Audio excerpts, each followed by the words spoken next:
માસી, તમે અવાજ ન કરો. તમારો દીકરો ડૂબી ગયો, પરિવાર વિખરાઈ ગયો, બીજાએ 9 લોકો મરી ગયા, પણ તમારી ચીસો સાંભળનારું કોઈ નથી. અહીં બસ એક આંધળી અને બહેરી સરકાર છે કે જેને પોતાનો દીકરો નજરની સામે ગુમાવ્યો હોય તેવી માતાના દુઃખને ક્યારે નહીં સમજે. બસ તમને મળશે તમારા દીકરાના જીવની કિંમત માત્ર 4 લાખ.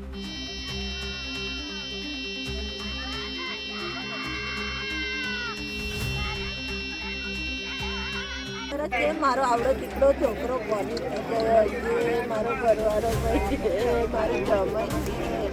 મારા કોઈ પ્રસંગમાં જતા હતા? ના, અમે બધાના પૂનમ ભરવા જતા હતા. મારો બહુ બધાનો છોકરો છે તેમ એને પતે લગાડવા જતા હતા.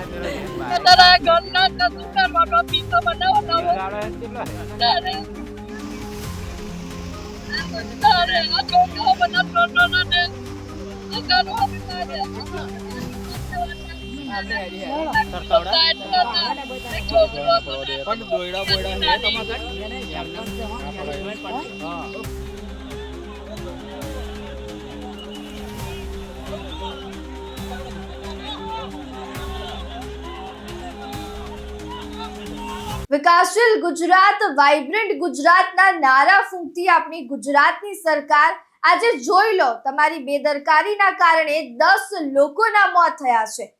આ ગંભીરા બ્રિજ દુર્ઘટના એ માત્ર એક અકસ્માત નથી, પરંતુ તમારી નિષ્ફળતાનું પરિણામ છે. એક માં પોતાના પુત્રને બચાવવાની રાડો નાખી રહી છે, પણ ત્યાં તેને બચાવવા વાળું કોઈ જ નથી. રાહત પેકેજ આપી દીધું, પણ એ જોઈએ છે કોને? પૈસા આપીને શું તમારી જવાબદારી પૂરી? હજુ સુધી રાજકોટ, મોરબી, હણી દુર્ઘટનામાં મૃત્યુ પામેલા લોકોને ન્યાય નથી મળ્યો, તો આની તો વાત જ કરવી અત્યારે બેકાર છે. મધ્ય ગુજરાતી સૌરાષ્ટ્રને જોડતો મહીસાગર નદી પરનો 45 વર્ષ જૂનો ગંભીરા બ્રિજ વહેલી સવારે તૂટી પડતા ગુજરાતમાં હાહાકાર મચી ગયો છે. આ ઘટનામાં બ્રિજ ઉપરથી પસાર થઈ રહેલી 2 ટ્રક, 2 પિકઅપ અને 1 રિક્ષા 2 કાંઠે વહેતી મહીસાગર નદીમાં ખાબકી ગઈ છે, જેમાં 10 વ્યક્તિઓના મોત થયા છે, જ્યારે 8 થી વધુ લોકોને રેસ્ક્યુ કરીને બચાવી લેવાયા છે. આ ઘટના બનતા મુજપુર સહિત આસપાસના ગામના લોકોના ટોળે-ટોળા સ્થળ પર ઉમટી પડ્યા હતા. તે સાથે પાદરા પોલીસે પણ ઘટના સ્થળે દોડી જઈ કાર્યવાહી હાથ ધરી હતી. આજરોજ વહેલી સવારે 7:30 આસપાસ આપણા મુજપુરથી ગંભીરાને કનેક્ટ કરતા જે બ્રિજ છે એ તૂટી ગઈ હતી. એ તંત્રને પહેલાં માહિતી 7:30 મળી હતી. જ્યારે બ્રિજ ઉપર 1-2 વાહનો ફસાયા હતા અને જ્યારે બ્રિજ તૂટ્યું ત્યારે 3-4 વાહનો નીચે પણ નદીમાં પડી ગયા હતા, જેમાં 2 ટ્રકો, 2 પિકઅપ અને 1 રિક્ષા જેવું હતા. તંત્ર અહીંયા પહોંચી ગયું હતું, વહીવટીતંત્ર પોલીસ બંને અહીંયા હતા અને રેસ્ક્યુની કામગીરી સ્થાનિકોની મદદથી ચાલુ કરવામાં આવેલ હતી. પ્રાથમિક મળતી માહિતી મુજબ 9 જેટલા લોકોની મૃત્યુ થઈ છે. એમની ડેડ બોડી આગળની પ્રક્રિયા માટે નજીકનું હોસ્પિટલમાં ખસેડવામાં આવી છે અને 9 જેટલા લોકોને રેસ્ક્યુ કરવામાં આવ્યા છે. એમાં 5 લોકોને એસએસસી હોસ્પિટલ રેફર કરવામાં આવ્યું છે. જેટલા લોકોને રેસ્ક્યુ કરવામાં આવ્યા છે કોઈની પણ સ્થિતિ ગંભીર નહીં છે, એ લોકોની સ્થિતિ સામાન્ય છે. રેસ્ક્યુ વર્ક સ્થાનિક લોકોની મદદથી અને એનડીઆરએફ અને એસડીઆરએફ મદદથી હજી પણ ચાલી રહ્યું છે. સવાર હતા, તમે કીધું કે 9 ને બચાવ્યા છે અને 9ની ડેથ છે, એના સિવાય બી કોઈ લોકો? એ જ આપને કહું છું, આપ લોકો સામે ઘટનાસ્થળ જોઈ રહ્યા છો. હજી પણ જે 2 ટ્રક છે એ ગંભીર સ્થિતિમાં છે અને એ 2 ટ્રકને જ્યારે અમે લોકો સચોટ એમાં ચકાસણી કરીશું તો ખ્યાલ આવશે કે હજી પણ એમાં જીવતા કે મૃત માણસ ફસાયેલા છે કે નહીં. જેમ આપણે જોઈ શકીએ છીએ તેમ આજે અમારે સવારે લગભગ 8 વાગ્યાની બાજુ અમારી પાસે રિપોર્ટ આવેલા હતા કે ભાઈ ગંભીરા બ્રિજનો એક સ્પાન પડી ગયો છે, એટલે અમે તાત્કાલિક અહીંયા ઘટના સ્થળે આવી ગયા છે. પ્રાઇમરી 4 જેટલા વાહનો કંઈક અંદર ગરકાવ થયા દેખાઈ રહ્યા છે. એટલે મોતનો આંકડો અત્યારે મારી પાસે નથી, વહીવટીતંત્ર પાસે. બ્રિજ લગભગ 1985-86માં બનેલો છે અને લગભગ 40 વર્ષ જેવું આ બ્રિજને થયું છે. ના, બ્રિજનું તો જનરલી લાઈફ 100 વર્ષની હોય છે, એટલે બ્રિજમાં 40 વર્ષ પૂરા થયા છે, પણ એનો સમયગાળો પૂરો નથી થયો હજી. સર, પરંતુ અનેકવાર આ બ્રિજ છે તે જર્જરિત થયો. 3 વર્ષથી અમારા દ્વારા છે તે મીડિયા દ્વારા છે તે તંત્રને જગાડવાનો પ્રયત્ન કર્યો. આખરે બંધ કરવાની માંગ પણ જિલ્લા પ્રમુખ હાલ કોંગ્રેસના છે તેઓ દ્વારા કરવામાં આવી હતી. તેમ છતાં કોઈ કાર્યવાહી હાથ ધરવામાં સદર બ્રિજને જર્જરિત હોવાના અહેવાલ પ્રસિદ્ધ થયા છે, પરંતુ બંધ કરવાની કોઈ માંગ અમારી પાસે આવી નથી. અને વધુમાં ગયા વર્ષે જ અત્યારે જે જર્જરિત હતો તે ઉપર વેરિંગ કોટને એમાં ડેમેજ દેખાયેલો હતો. અને પહેલા એક પ્રશ્નનો જવાબ આપો. જે ગયા વર્ષે અમને જે માલુમ પડેલું હતું, અને ગયા વર્ષે ઓલરેડી એના ઉપર વેરિંગ કોટની ઉપર માસ્ટિક અસ્ફાલ્ટ અને ફૂટપાથ રિપેરિંગની બધી કામગીરી કરવામાં આવેલી હતી. અને હાલમાં ચાલુ વર્ષે બી જે ખાડા ને એવું ત્યાં બ્રિજમાં દેખાયું હતું, માસ્ટિક આસ્ફાલ્ટમાં ડેમેજ હતું, અને એની રિપેરિંગ બી આપણે એટલે એ અત્યારે અમે એની તપાસ કરીને પછી આગળની કાર્યવાહી તમને જવાબ આપી શકીએ છીએ. બ્રિજ બંધ કરાવવા માટે કોઈ પણ વ્યક્તિ માંગ કરે ત્યારે જ બંધ કરવાનો ના, એટલે અમારે રિપોર્ટમાં બી કોઈ એવું મેજર ડેમેજ નથી બ્રિજમાં. અને જે વેરિંગ કોટ અને એમાં જે નુકસાન હતું એ ઓલરેડી ગયા વર્ષે જ અટેન્ડ થઈ ગયેલું હતું. અને એમાં ચાલુ મરામતમાં અત્યારે અમારી પાસે જે મોન્સૂનમાં બી જે ડેમેજ આવેલું હતું વેરિંગ કોટ અને એમાં માસ્ટિક આટલી મોટી દુર્ઘટના ઘટી, શું જવાબદારી લો છો? કારણ કે તંત્રની કોઈ ભૂલ હોઈ શકે છે. પ્રાથમિક અહેવાલ અમને ખબર પડે કે ભાઈ શું કારણથી આ પડ્યો છે, એ પછી જ હું કહીશ. આપના કહેવા પ્રમાણે આ પુલ જર્જરિત ખરો કે નહીં? ના, જર્જરિત નથી. હજુ પણ જર્જરિત નથી. આટલી મોટી ઘટના થાય છે કે જર્જરિત નથી? સાહેબ 3-3 વર્ષથી અમારા દ્વારા અહેવાલો પ્રસારિત કરવામાં આવ્યા. અત્યંત જર્જરિત છે બ્રિજ. અનેકવાર જે અહેવાલો પ્રસારિત કરવામાં આવ્યા, તેમ છતાં તંત્રની આંખે આમ બ્રિજ ન દેખાયો. કારણ કે જો બંધ કર્યો હોત તો આટલી મોટી દુર્ઘટના ના બની. ગયા વર્ષે જ એના માટે રિપેરિંગ ને બધું કામગીરી કરવામાં આવેલી હતી. અને હજી બી ઢાક પીછોડો કરો કે જર્જરિત નતો? સાહેબ, તમારો વિભાગ જવાબદારી લેશે આ ઘટના બાબતે? એકવાર અહેવાલ આવે કે શેના કારણે થયું છે, ત્યાર પછી અમે કોઈ બી જવાબ આપીશું. આ દુર્ઘટના કોઈ આકસ્મિક ઘટના નથી, પરંતુ સરકારી બેદરકારીનું પરિણામ છે. 22 ઓગસ્ટ 2022 રોજ લખન દરબાર નામના વ્યક્તિએ ત્યાંના જે તે લગતા વળગતા અધિકારીને ફોન કર્યો હતો અને આ બ્રિજ જર્જરિત છે, તેની હાલત ખરાબ છે તેને લઈને જણાવ્યું હતું. ત્યારે આ અધિકારીએ ફોન કોલમાં પોતે જ સ્વીકાર કરે છે કે આ બ્રિજ હવે ટકી શકે તેમ નથી. છતાંય આજ દિન સુધી કોઈ કાર્યવાહી નથી કરવામાં આવી. અને છેલ્લે પરિણામ શું આવ્યું છે? 10 લોકોના મોત. શું સરકારની આ ઉદાસીનતા માફી લાયક છે? લખન દરબાર. હવે સાહેબ, કેટલા દિવસથી હું તમને ફોન કરું છું, પેલા મુજપુર ગંભીરા જે બ્રિજ છે એ બાબતની વાત કરવા માટે, રજૂઆત કરવા માટે અમારા એક મિત્ર જિલ્લા પંચાયતના સદસ્ય હર્ષદસિંહ પરમારે પણ આપણે લેખિત રજૂઆતો પણ કરી છે. અને એ બાબતે આપણે રજૂઆત કરવા માટે કેટલા દિવસથી ફોન કરું છું, પણ આપ ફોન ઉઠાવતા નથી. હવે એ બાબતે આખું બ્રિજ એકદમ ખલાસ હાલતમાં છે સાહેબ. આખા બ્રિજની હાલત ખસ્તા છે. અને કેટલા બધા દિવસો થઈ ગયા, હજુ કોઈ કામગીરી થઈ જ નથી. તો લોકોનું જીવના જોખમે લોકો જાય છે, તો શું કરવાનું? એનું કંઈક તો કરો. ફરીથી દરખાસ્તનું રિમાઇન્ડર આપ્યો કે ભાઈ આ બ્રિજ તાત્કાલિક અમને નવો કરી આપો, કાંઈ સ્ટ્રેન્થનિંગ સજેસ્ટ કરો. કોને તમે મોકલ્યું? કોને મોકલ્યું તમે? મેં મારા એક્સિયરને મોકલી આપ્યું છે ફરીથી. અરે પણ સાહેબ, આવું ના હોય. તમે હે અને એ અમારી ડિઝાઇનમાંથી ઓછી ડિઝાઇનની ટીમને બોલાવી છે. એકવાર તો આપણે કન્સલ્ટન્ટનું સર્વે કરાવી લીધું. હા, ત્યારે સજેશન જે આપ્યા એ પ્રમાણે બી કે અમને લાગતું નથી કે આ પ્રમાણે બી લાગુ થશે. એટલે ફરીથી અમારું જે ડિઝાઇન સેલ છે ને એને આપણે બોલાવ્યું છે. તમે તાત્કાલિક આની વિઝિટ કરી અને આ ચાલે કે એનો અમને સર્વે કરી આપો. ચાલે એવું તો લાગતું નથી સાહેબ. કદાચ મને એવું લાગે છે કે રિપોર્ટ આપણે એવું આપણાથી સ્ટેટમેન્ટ ના લેવા, આપણને લાગે જ છે.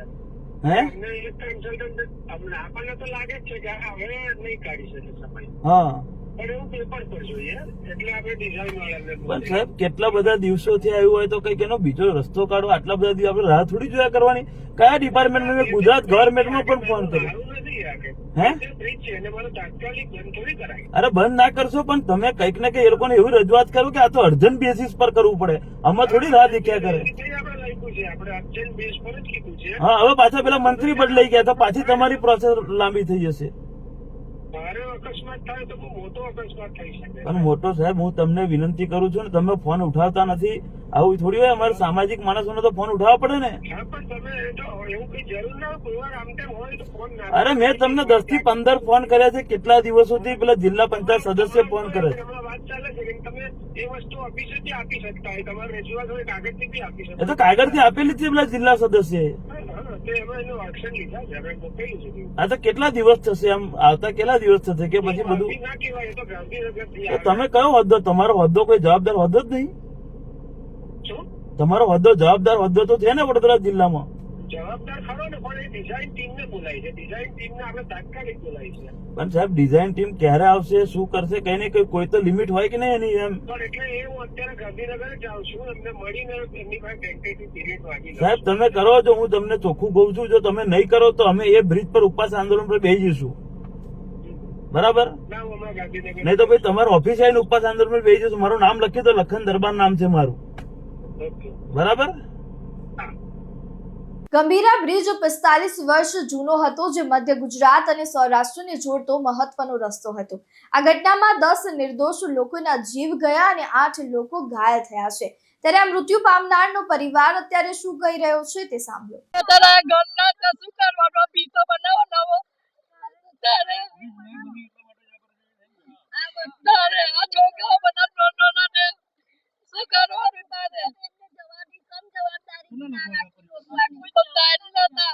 છોકરો હતો નાનો, છોકરી હતી નાની.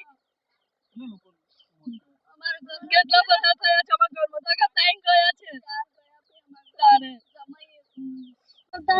આ લોકો બ્રેડ તૂટી ગયો તો હું કામ કર્યું. કોઈ બચાવેલા, બહુ બચાવવા કોશિશ કરી, પણ પોલીસ વાળાએ કોઈ નહીં ના જવા દીધા. ભાઈ બચી જાત, બધા બચી જાત, પણ પોલીસ વાળાએ કોઈ ના જવા દીધા. બધાને રોકી રાખ્યા. પોલીસ વાળાનો દોષ છે, કોઈનો દોષ નહીં. ભાઈ મારો ભત્રીભાઈ નો છોકરો, છોકરાનો છોકરો હતો, એની બે, આખું પરિવાર મારું છે. ભાઈ આખું પરિવાર છે. બાધા કરવા જતા હતા. ભાઈ બગદાના જતા હતા. આખું પરિવાર જતું હતું. ન્યાય તો હું વાલ્યા. અમારો તો માણસ જતો રહ્યો. ભાઈ મારે ભાઈને એક જ છોકરો, એને એક જ છોકરો જતો રહ્યો, એની વાલો એ જતો રહ્યો. ભાઈ કઈ કરવાનો? અમારો દરિયાપરા મુજપુર. સાહેબ ક્યાં જતા હતા તમે? બગદાના. શેમાં હતા? ગાડીમાં કેટલા લોકો તમારી સાથે બીજા હતા? 6 જણ છે. તો બધા અંદર જ છે? બધા અંદર જ છે. મારો આવડો દીકરો છોકરો કોલેજ ગયો છે. મારો ઘરવાળો ભાઈ છે, મારો જમાઈ છે, મારા બનેવી છે, બધા છે. કોઈ પ્રસંગમાં જતા હતા? ના, અમે બધાના પૂનમ ભરવા જતા હતા. મારો બહુ બધાનો છોકરો છે, તેમ એને પતંગ લગાડવા જતા હતા. પરિવાર દ્વારા શું કહેવામાં આવ્યું તે તમે સાંભળ્યું. ત્યારે રાજ્યમાં આવા અનેક જૂના અને જોખમી પુલો હજુ પણ વપરાશમાં છે, જે સરકારની નબળી આયોજન અને જાળવણી નીતિઓનું પ્રતિબિંબ છે. 2022માં મોરબી જૂતા પુલ 141 લોકોના મોત, જેમાં ખાનગી ટ્રસ્ટની બેદરકારી અને સરકારી નિરીક્ષણની ગેરહાજરી જવાબદાર હતી. ત્યારે વિપક્ષ દ્વારા પણ સરકારને અત્યારે ઘેરવામાં આવ્યા છે. આજે આણંદ અને વડોદરા જિલ્લાને જોડતો ગંભીરા બ્રિજ તૂટવાની જે દુઃખદ અને દુર્ભાગ્યપૂર્ણ ઘટના બની છે, 5 કરતાં વધારે લોકોના મોત થયા હોય, ડેડ બોડી બરામદ થઈ છે. હજુ પણ બાકી જે ડૂબી ગયેલા લોકોની શોધખોળ ચાલુ છે. વારંવારની રજૂઆત સ્થાનિક લોકો દ્વારા, પદાધિકારીઓ દ્વારા સૌએ સરકારમાં રજૂઆત કરી કે આ બ્રિજ ખૂબ ટ્રાફિકવાળો બ્રિજ છે. આણંદ અને વડોદરા જિલ્લાને તો જોડે છે, પણ હજારોની સંખ્યામાં યુવાનો રોજગાર માટે રોજ આ બ્રિજ ઉપરથી અવરજવર કરે છે. સૌરાષ્ટ્રનો ટ્રાફિક પણ આ બ્રિજ પરથી ખૂબ મોટા પ્રમાણમાં થાય છે. એવા સંજોગોમાં બ્રિજ વર્ષો જૂનો છે, બિસ્માર હાલતમાં છે, મરામતની જરૂરિયાત છે, ભયજનક છે, તો એના માટે ખૂબ લેખિત મૌખિક રજૂઆતો થઈ, પણ સરકારે એના માટે કોઈ ગંભીરતા ના દાખવી, કોઈ કાર્યવાહી ના કરી. જ્યારે રિપેરિંગ ને મરામતની વાત આવે તો ખાલી ઉપર રોડનું રિપેરિંગ કરવામાં આવે, બ્રિજની ચિંતા ના કરી. અને સરકારની ગંભીર ગુનાહિત બેદરકારીને કારણે આજે આ બ્રિજ તૂટ્યો અને વહેલી સવાર હોવાને કારણે અચાનક બ્રિજ તૂટવાથી અનેક વાહનો અંદર ખાબક્યા અને લોકોના મોત થયા. આ પહેલી વારનું નથી. છેલ્લા 3-4 વર્ષની જ વાત કરીએ તો ગુજરાતમાં અનેક બ્રિજો તૂટ્યા છે. અને એ વખતે પણ અમે સરકાર પાસે માગણી કરી હતી કે ગુજરાતમાં જેટલા પણ બ્રિજ અને સ્ટ્રક્ચર છે કે જેના પરથી લોકોની ભારે અવર જવર છે, એ બધા જ બ્રિજ અને સ્ટ્રક્ચરનું સેફ્ટી ઇન્સ્પેક્શન થવું જોઈએ. સેફ્ટી ઇન્સ્પેક્શન કરીને એના રિપોર્ટ પબ્લિક ડોમેન પર મૂકવા જોઈએ. દરેક બ્રિજોની જે એનું આયુષ્ય છે, એની બાંધકામ ને બાકીની એની ગુણવત્તાઓ છે, એની ચકાસણી કરીને ઓડિટ રિપોર્ટ પણ પબ્લિક ડોમેન પર મૂકવા જોઈએ, જેથી લોકોને ખબર પડે કે આ બ્રિજ ભયજનક છે, અમારે એના પરથી પસાર થવું ના જોઈએ. પણ સરકારે એના માટે ક્યારેય ઊંઘ ના ઉડાડી.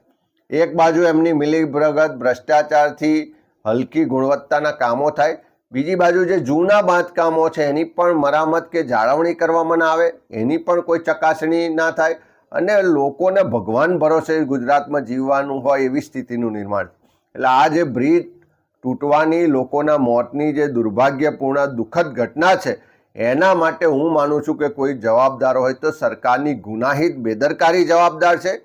સાથે સાથે આજે વહેલી સવારે જ બંને જિલ્લાના વહીવટીતંત્ર, એસપી, કલેક્ટર બધા સાથે વાત કરી, આરએનબીના સેક્રેટરી સાથે પણ વાત કરી કે આ રોડ પર ટ્રાફિક પણ ખૂબ રહે છે, એટલે એની વૈકલ્પિક વ્યવસ્થા પણ થવી જોઈએ. જે પણ મૃતકો છે એના પરિવારજનોને આજે ખૂબ દુઃખમાં છે, તેમને સાંત્વના પણ મળે, એમને સહાય પણ મળે ને હજુ પણ જે બચાવ કામગીરી ઢીલાસથી ચાલે છે એમાં ઝડપ લાવવામાં આવે એવી માગણી કરીએ છીએ.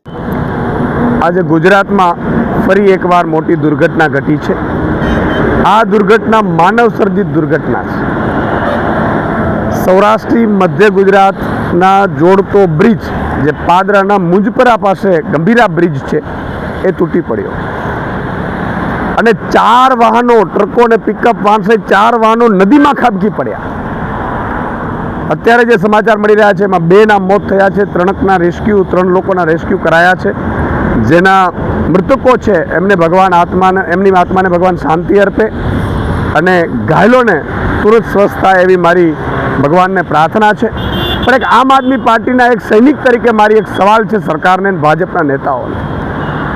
ટેક્સ જનતા ભરે, ટેક્સ જનતા એટલા માટે ભરે કે તમને એને વ્યવસ્થા આપો સુદૃઢ, અને વ્યવસ્થા આપવાને બહાને તમને નાણાં આપે અને એ નાણાં ભ્રષ્ટાચાર કરીને તમે ખાઈ જાઓ અને પાછા મરે પણ જનતા.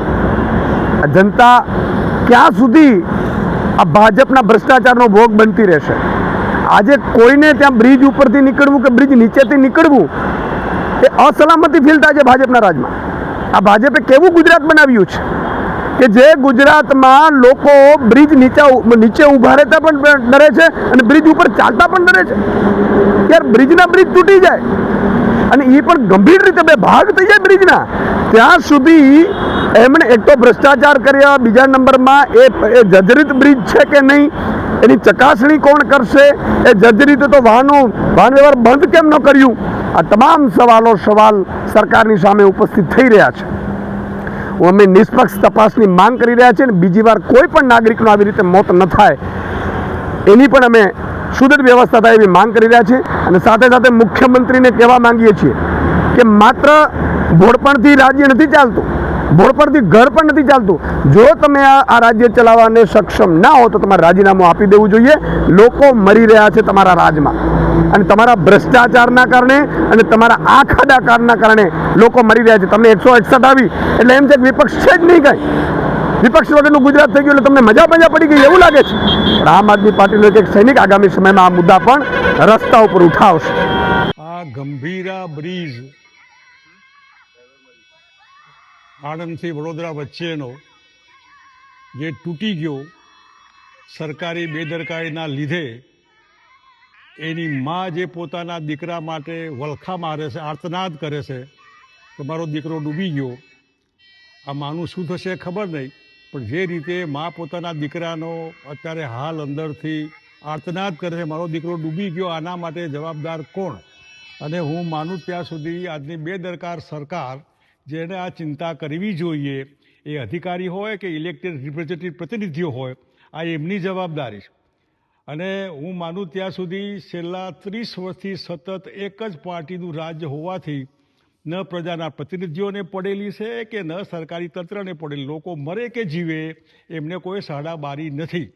નાના એવા ચોમાસામાં જો રસ્તાઓ ખતમ થઈ જતા હોય, લોકો ડૂબીને એમાંય ખાડામાં પડીને મરી જતા હોય, વાહનો પડતા હોય, માણસો પડતા હોય, ઢોર પડતા હોય, હું માનું ત્યાં સુધી સરકારે આમાંથી ચામડી બચાવવી નહીં જોઈએ, જવાબદારી લેવી જોઈએ. અને આ એક બ્રિજ નથી, અમદાવાદના હાટકેશ્વર બ્રિજમાં કરોડો રૂપિયા પ્રજાના પૈસાનું આધણ કર્યું. તમે ધ્યાન શું રાખો છો? અંગ્રેજો વખતે ભરૂચનો ગોલ્ડન બ્રિજ, આપણો વિવેકાનંદ બ્રિજ, જે એલિસ બ્રિજ જેને આપણે કહીએ છીએ, એનું લોખંડ જુઓ, એની ડ્યુરેબિલિટી. દરેક ઠેકાણે જ્યારે તારીખ લખેલી હોય કે આ તારીખે શરૂ થયું, આ તારીખે પતી જવાનું, એના પછીની જવાબદારી સરકારની પોતાની થાય. સરકાર ઉપર 302નો કેસ કરશે, એની માં પોતાનો દીકરો ડૂબી ગયો એના માટે.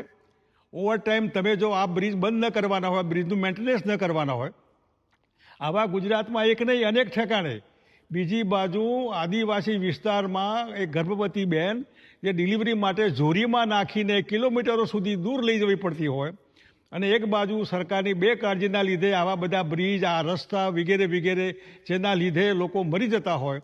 હું માનું ત્યાં સુધી સરકારે ચિંતા કરવી જોઈએ. પ્રજા પણ પોતે વિચારે કે ખાડામાં પડીને મરવા માટે તમે 30 વર્ષથી એક જ પાર્ટીને આધરા થઈને મત આપ્યા કરો છો, અને પછી પરિણામ ભોગવવા માટે બૂમો પાડો.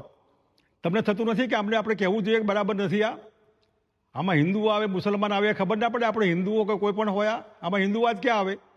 એટલા માટે કે સરકારે આ પ્રમાણે વધારે પડતો આત્મવિશ્વાસ, કારણ કે પ્રજાને ટેકન ફોર ગ્રાન્ટેડ માની ચાલે. લોકો ક્યાં જવાના? જખમાઈને મત આપવાના.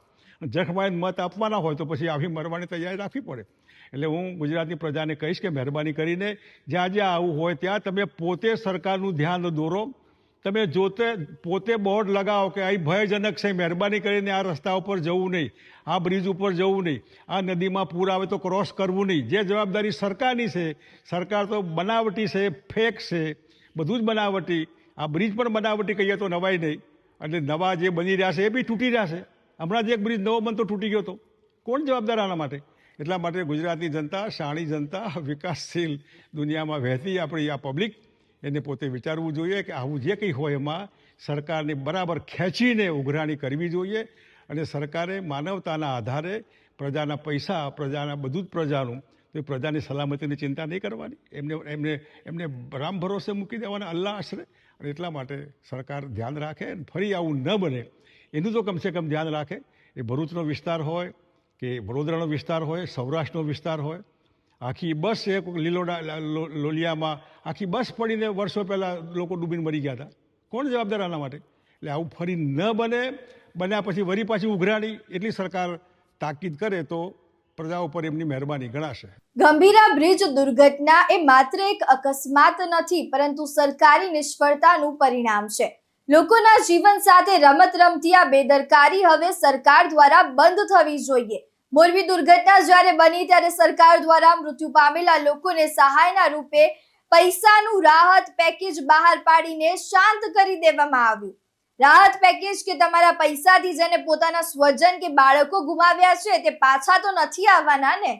તમે દર વખતે તપાસ કમિટીની રચનાની વાતો કરો છો, કોઈ ચમરબંધીને નહીં છોડો તેવી વાતો કરો છો, તો આગળ પણ ઘણી ઘટનાઓ બની ગઈ છે, પરંતુ આ ચમરબંધીઓ હજુ સુધી દેખાયા તો નથી.